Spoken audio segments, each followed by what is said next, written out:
This is Connections.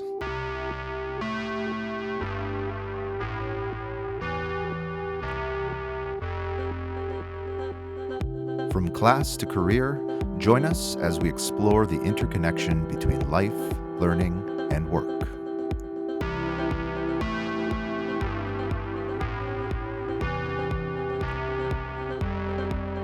We are your hosts, Mark Andrade and Michael Spencer, recording from Humber, Polytechnic. Today's episode comes to you from the beautiful Humber Arboretum. The Arb, like Humber, is situated on the traditional territory of the Mississaugas of the Credit and homeland of the Anishinaabe, Haudenosaunee, and Wendat peoples. And we're filming from the Arboretum because our guest today is a gardener, landscaper, and the owner and operator of Redbud Gardening, a sustainably focused landscaping company. We talked to Gary about how he went about starting his own business and the skills and mindsets that made him successful in running a sustainably minded business. Let's have a listen. Can you tell us a bit about sort of how you ended up opening your own gardening business? You know, was the plan coming out of your post-secondary education to start your own business? Well, I kind of always liked the idea of starting my own business. I didn't really know what that business was going to be. When I was in university, I kind of did a bunch of outdoor work and really enjoyed just being outdoors and doing physical labor. And then right after I finished university, all I was focused on was paying my debt. So I traveled to South Korea. I taught English to students in a classroom for like 2 years. Mm-hmm. And in the second year, I remember staring out the window in the summer, waiting for the shift to end so I can go swimming. Right. And I was just like, it just kind of, the thought of being indoors was just not working with me. So right. I finished after the 2 years and decided to come back home to Canada. And I did a tree planting contract. I'd always wanted to do that just to like experience that like intense work. Love that. Dealt with the bugs, dealt with muck and rain and everything. So I did that for a summer. And then I think I was living with my parents at the time. I decided I wanted to move to Toronto. And the first job I got was also, I was looking for outdoor work. I got a job at a landscaping company that did eco-friendly gardening, and they did like all the garden maintenance was on bike trailers. We would carry our tools around and bike across the city when there was no bike lanes, and and I did that for 2 years. And in my second year, I ended up managing, and I learned a lot. I learned how to do consultations. I learned how to do all accounting work, payroll, supervising and crew bossing. And the third year, they asked me to come back, but I had kind of had enough of my bosses at the time. So I decided to go off on my own. I think it's interesting, though, that you kind of started it. I guess you talked about being in a classroom and looking outside and being like, I just want to be outside and like swimming. Because I do think those experiences are important to know what you don't want to do too, right? Exactly. Like I worked in bars and restaurants for a long time. And I think it's like, it's good, noble work. And, I'm not trying to say that people shouldn't do it, but I remember distinctly being like, I don't want to do this for the rest of my life. Like, I'm like, I can't do this. And it was the motivation for kind of doing other things, right? Because, it paid the bills. It was fun while it lasted. But I realized that this isn't something that I'm going to want to do forever, right?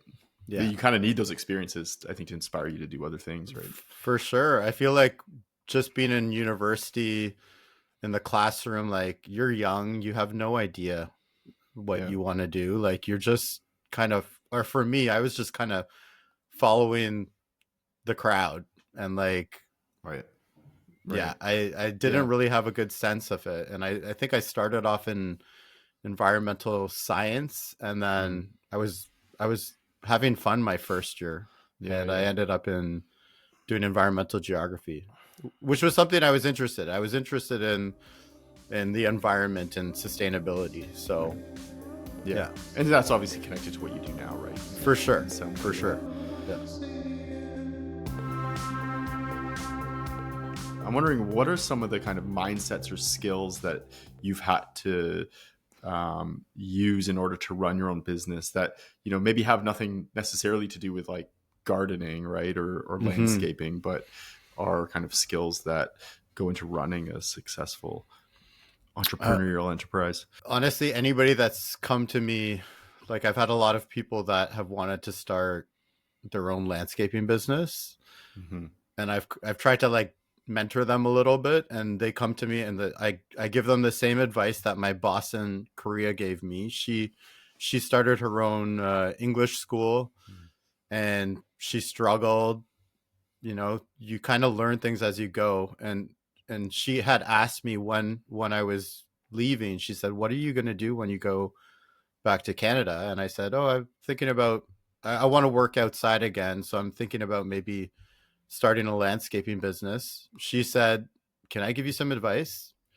Go work with somebody for 2 years, learn how the business works, see if you like it, see if you can do it, and then go off on your own."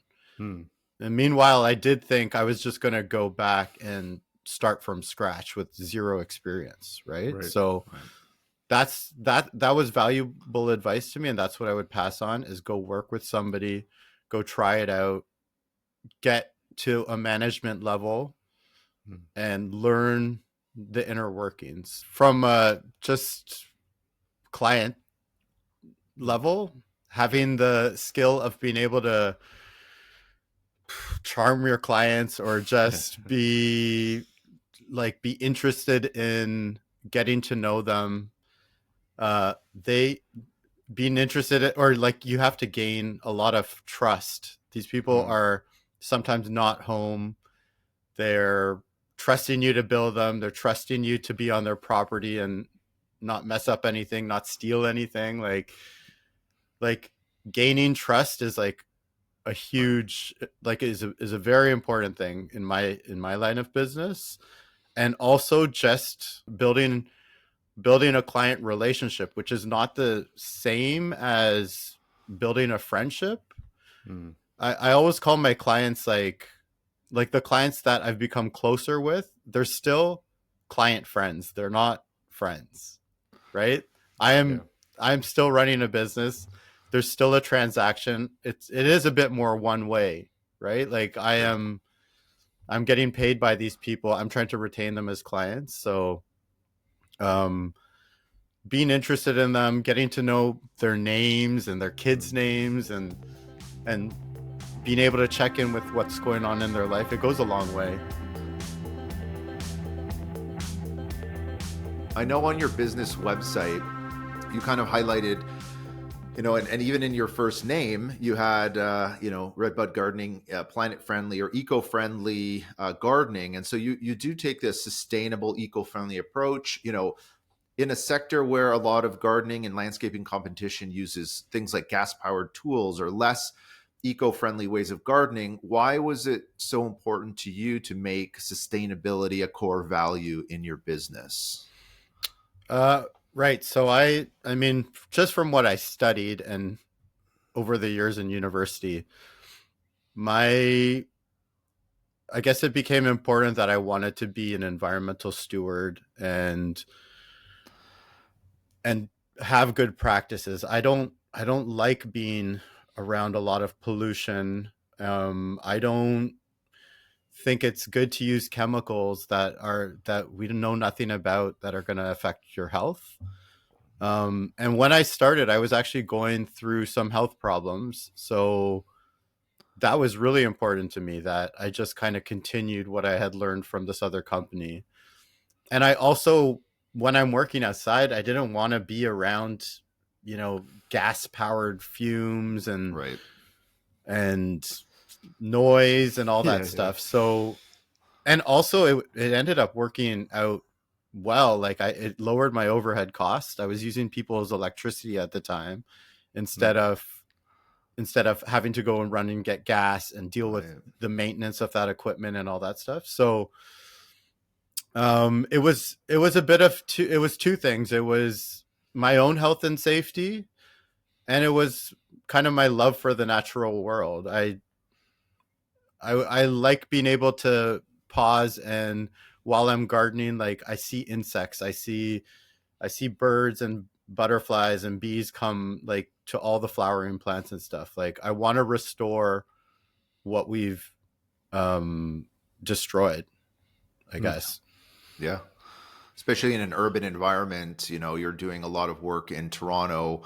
I'm assuming, people paving over, not having or having a lot more grass, which, uses more water. And I know, from looking at your website and talking to you, that you really are into, restoring sort of the natural landscape, or more natural like gardens, native species, so on and so forth, as opposed to, and I'm sure that's always a challenge. Do you ever have like a client who, maybe wants to, have more grass, and it's more maybe your ethos or your opinion that maybe, a garden, or a different kind of garden that is more eco-friendly, that wouldn't use as many resources, is a better, and have you ever had a challenge, or I guess a debate with a client? And do you ever, is the client always right? Or in the case of your company, are you kind of like, well, that's not something I would typically do? At the beginning,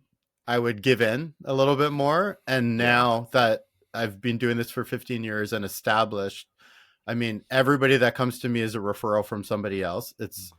I'm not relying on advertising and social media. It's literally somebody tells their friend about me, and then I'm their gardener.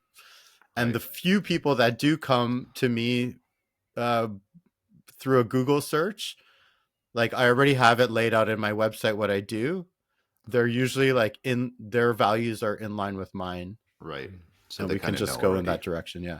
And the lawn conversion is a big thing that I love doing. It's like people will have a front lawn or something that they want to convert into a garden. I have a really easy method to do that called lasagna gardening. And it doesn't involve digging up the whole lawn. It just involves putting cardboard down, compost on top, soil, and then mulch, letting it sit, water it, and then plant it. And it's like, wow, people love seeing that transformation, because I mean, it doesn't cost them a lot. Like I'm not removing perfectly good material from their yard to go replace it with perfectly good material, right? So yeah. We often think of sustainability as kind of like an add-on or nice to have, almost like it would be a cost to a business, right? The same way we often approach like equity and diversity and that kind of stuff. It's like it's this add-on or it's an extra. But it seems to me, and this has kind of come up in other conversations, that sustainability isn't mutually exclusive from like good business and like making money, right? In fact, they often go hand in hand. Has that been your experience, that like, operating a sustainable business is also the same as like operating a profitable one? For sure. I mean, people that are interested in sustainability, like, I mean, they're also like, it's attracting a certain demographic too. Sure. Like one that I like to work with, right? One that is informed about environmental sustainability and having those conversations with me. So it's kind of win-win for both people. And I don't have a large business with lots of like machinery or anything like that. It's just me. I have like an occasional helper here and there. But I'd say like I'm pretty happy with where I'm at in terms of how much I make in my business. The more seasoned I get as a gardener, the more I value my skills, the more I can charge. Right. Mm. So Right. yeah, That it makes works sense. out. Yeah. Yeah. And maybe this podcast will get other, people to become more sustainable in there as they launch into their entrepreneurial careers. Hopefully. Yeah. Yeah, we recently converted our front to like it was just a mess of like stones and grass and like this kind of stuff, and I was just so sick of like taking care of it that we converted it to like a more natural garden. I was like, I don't know why people don't do this. Like, Yeah. it's. I think it looks nicer. I'm like, I don't really do anything to it. Like I go through it, once in a while and tend to it. But I'm like, and yeah, you can see the butterflies floating around. Yeah. There's all sorts of insects in there. And meanwhile, my neighbor 2 doors down, who I'm buddies with, spends like hours a week On mowing his lawn Yeah. and watering it. The thing looks like shit, I'm like, you're investing so much time, energy, and water, right? Like in the middle of the summer, we have these droughts and the people are pumping water onto these lawns, right? Yeah. To only have them like turn brown a week later. Or you go away for like 3 weeks or whatever in the summer. Like you come back to like a jungle. Like it doesn't happen in the same way with when you just put in native perennials and stuff. Like totally, they take care of themselves. Yeah, I don't know why people. I guess they have their reasons, like you were saying. People. I think it's like cultural practice too, right? Like we grew up a certain way. Like I mean, I grew up in the suburbs. Yeah, I grew up with a lawn. I did love being able to go in my backyard and play, but it was a big space, right? Like when you live in the city and you have a smaller lot, like it's. I mean, as a kid, I would have loved to have a garden to go explore around in. Like, that was right. And the park system in cities is often a little, better in that, especially in Toronto in particular, there's a lot of great parks. Like, I take my kids to the park instead of playing in, our tiny semi-detached backyard. We'll go to the park. So you're right. I really like that point though, Gary, about, we kind of do what is culturally or what we're familiar with, what our parents did, what our parents' parents did. I come from the Portuguese community and they have I think we're going to laugh because a lot of the landscaping that Portuguese do, especially when they moved to Toronto in the 60s, 70s, is to put concrete on, and have, they would have gardens and they did have really good gardens, but the actual ground cover was often, concrete. And that's because back in Portugal, that was something that is done. Yeah. So it's a familiarity and you understand that kind of, immigrant experience, but from a sustainability perspective, it's not the most ideal for this landscape. And it's hard to kind of change those patterns. I still sometimes feel like I want a, big concrete pad in my backyard, but I need to, I've come a long way. Yeah. We know that over the years, you've embarked on a lot of kind of professional personal development. You just spoke a bit about teaching English in Korea. I know you've traveled to Ecuador to learn about permaculture practices. I think recently you went to Brazil to participate in a samba percussion workshop during Carnival. So just kind of generally immersing yourself in local cultures, gardening practices, different work environments, and that kind of stuff. I'm wondering, why are these kind of trips and experiences important for you? Kind of speaking of the kind of intercultural and kind of dynamic sometimes that just came up. Why are these trips maybe important? Well, I've always loved traveling. I mean, that's probably why I ended up in South Korea right after university. I wanted a trip and I wanted to pay off debt like at the same time. And I'm just always fascinated to go around the world and see how other people are living and doing things. And when I could apply it to my hobbies and the work I do, so gardening and music, I like taking those trips to have that opportunity to do so. And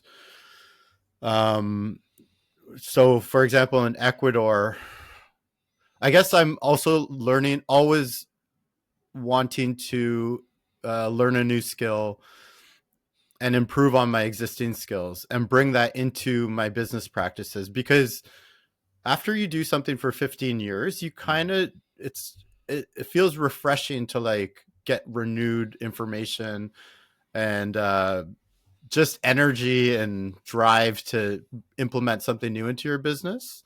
So in Ecuador, I studied permaculture because it's a very sustainable form of uh, gardening, design, planning. Sorry, what is permaculture? Or maybe I guess the Sort of best way to spot. think of the word permaculture is permanent agriculture.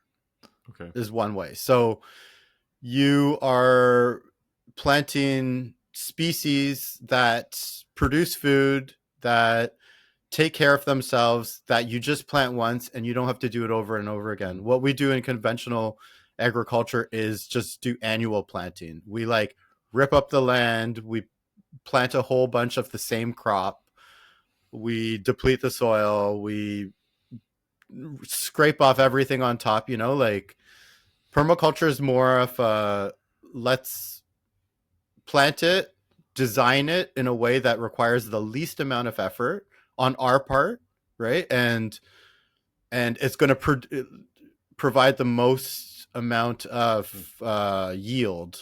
So in like tropical countries, planting a lot of like fruiting tree species that are perennial, that are going to come back year after year. Those trees are going to feed your animals. They're going to feed you. They're going to be located close to your house, so you don't have to walk too far to maintain them. The land is going to be landscaped in a way that it's going to trap water and refill the water table below you. Like it's not just going to run off to another place. Mm-hmm. It's going to absorb it. The leaves that fall are going to mulch the soil and create more nutritious soil. Like everything is this closed system that is working together and utilized in the most effective way possible. So cool.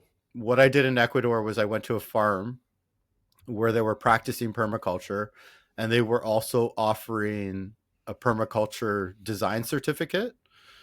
And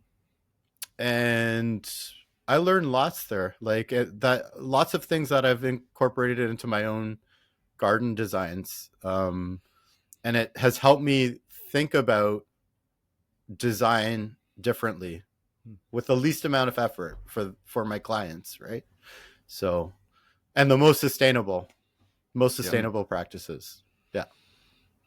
Yeah. And I suppose like you can read about these things, right, on the internet, I'm sure, and like watch YouTube videos, right? But I think experiencing it in that way is different. I think it probably changes like your mindset more, right? For sure. And it gives you like being able to touch something and do it is different than just watching on YouTube. I've learned almost everything I know on YouTube and through reading, but it's not till I practice it a few times, like in the real world, that I can become good at that skill or that method. Right. So yeah, it's really valuable to go and do things in person. And I like traveling, and I like seeing how other cultures are doing things. And I don't like the winter. So I have like a seasonal job that I work really hard throughout the summer and spring and fall into December. And then I just want to be, like I said, I like being outside. I just want to be able to be outside. And in the winter, I find the grayness, the cold, like it's not for me all the time. Yeah. So I hear you. Yeah. I hear you. You also hold a degree in music, you know, graduating from New York University in 2015, and you've used your musicality to not only play in bands and musical projects over the years, but you've also joined musical groups like Rhythms of Resistance to be an active in kind of standing up for local and global injustices. My question is, you know, why is being an activist or being active in that way important for your identity? I think that Well, getting involved in activism really like opened my eyes to what's going on in Toronto, what's going on around me, like the different existences that people that don't have as much as me like are living in the city. And I really have just always believed that everybody in society like deserves the same basic human rights. Um, they deserve the same access to everything. So being an activist has helped me. It's like kind of helped me in business, like in the way I interact with my clients, in the clients I take on sometimes, like in making sure that everything I'm doing and how I'm engaging in the world, how I'm engaging with the neighbors sometimes, even though I said I would, sometimes I'm brushing off a neighbor, I'm like, I'm also conscious of the fact that like, one of my rich clients might be neighbors to a renter and I'm still renting. And, just because they don't own that property doesn't mean they have like their own intentions for what they're doing in their backyard and stuff, right? Just the way I engage, I think That makes sense. Yeah. it kind of like, that's how my activism bleeds into my work. That activism is it's just a part of me. It's just something I need to be doing, otherwise I don't feel like a good human. So Rhythms of Resistance was a network that started in Europe, and they developed their own it was kind of like a plug and play model in a way. Like the reason it started was to provide a lighter experience during these protests, because what happens during a lot of these demonstrations is that the media portrays it one way, like they start focusing on the windows that were smashed during the protests, or like for the G20 here, like that was our first gig. And when we came home after that gig, like we had a great time out there, like having music present in these like really intense situations where there's like a row of riot cops standing in front of you. It de-escalates the whole situation. Right. And that tactic was called tactical frivolity, and that's what started in Europe. So it was like adding this like carnival-esque atmosphere to these demonstrations, Really to interesting. Yeah. to lighten it, because that's all people are just asking for. Things, there's just like, we want our basic rights met. We want like, sometimes it's sometimes we'd show up at like strikes, right? Like people get tired of picketing in a circle over and over again, right? Like, we know from experience. Yeah. So like having music there really helped the whole vibe. And a group would come up to us and say, hey, can you play for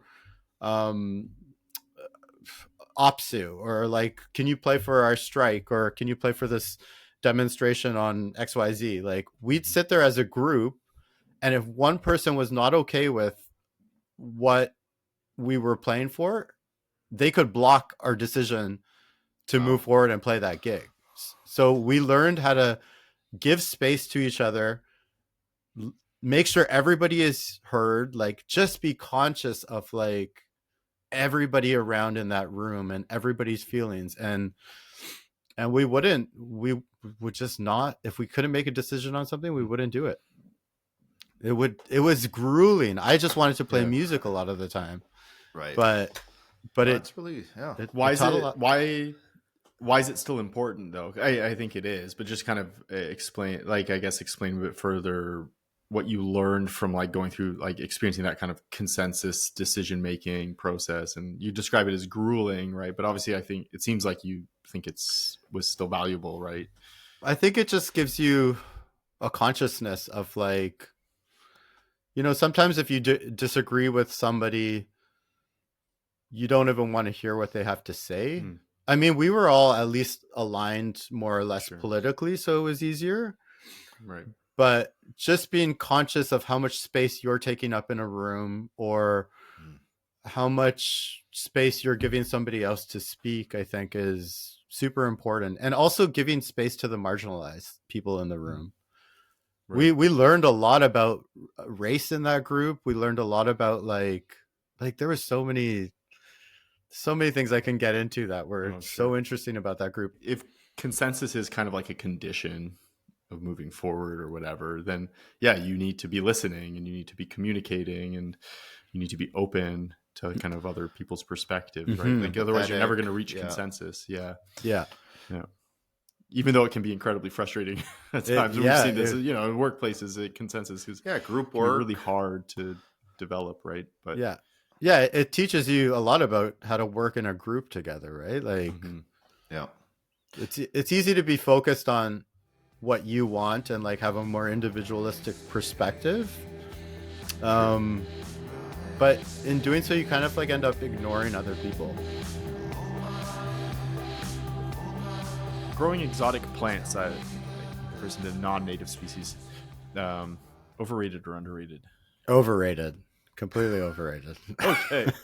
I'm not sure if this is an exotic plant or something. I mean, I also have like 30 plants in my house. They are all exotic. I mean, they're house plants, so it's a little different. Okay. Right. But when we're talking about outside, yes, there's no need to have exotic species. Client small talk. Definitely underrated. I know from feedback from clients like about their previous gardeners, it was the lack of like they didn't feel like they were friends. And I think like client small talk goes a long way. Like people love to talk about themselves. I know more about my clients than they know about me, for sure. Starting a business right out of school, underrated or overrated? I want to say overrated for that one. Because I do think, as I said before, it's a good idea to acquire some skills and acquire those skills before you start. I know as I get older, time is different. Like, when you're a student and you're coming out of school, I guess people are 20 something when they're getting out of school now. Yeah. Time is different. You think a year or 2 years is a lot of time, but it's not. In the grand scheme of things, 2 years is nothing, and you should take advantage of that time, take advantage of your energy that you have right after school. And you're probably a little naive going into the business world. Like, definitely overrated to start it right out of school. Working solo versus kind of working in a team. Tough one. I have a preference towards working on my own. So I'm going to say underrated. I think I would have, I could have grown my business in a different way if I had a lot of employees and like if I got people that had skills. But I think because I do pretty much everything myself, accounting, emailing, clients, talk, the actual work itself, like I think my overheads are super low. And I think I make more money for the time I have to put in. The role of social media in business growth, is it underrated or overrated?